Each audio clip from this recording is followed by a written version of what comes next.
સાહેબ આમાં એવું હતું કે મેં આવ્યો અને ગાડી લોક કરી અને ત્યાં ઊભો રહ્યો અને ખબર નહીં શું થયું શું નહીં, પણ અંદરથી આગના ભડકા ચાલુ થઈ ગયા. પછી એ ફાયર બ્રિગેડને બોલાવી ફટાફટ અને પોલીસ ચોકીમાં પણ ફોન કર્યો. બધા સ્પોટ પર ફટાફટ આવી ગયા અને આગને કાબૂમાં લઈ લીધેલી છે. એની જાનહાનિ કે કઈ માલહાનિ કશું થાય નહીં, પણ ગાડીમાં ટોટલી નુકસાન છે, બસ બીજું કશું નથી.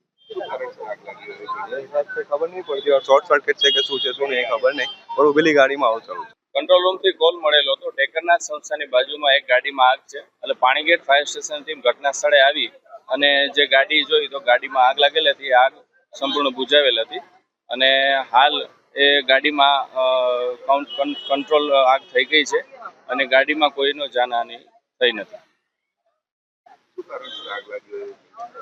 આગ તો હાલ કોઈ કારણ જાણવા મળેલ નથી. સ્થાનિકોનું કહેવાનું છે કે ગાડી છે ઘટના સ્થળે ત્યાં ને ત્યાં હતી, કોઈ જગ્યાએ લઈ ગયેલ પણ ન હતી અને એમાં આગ લાગેલી.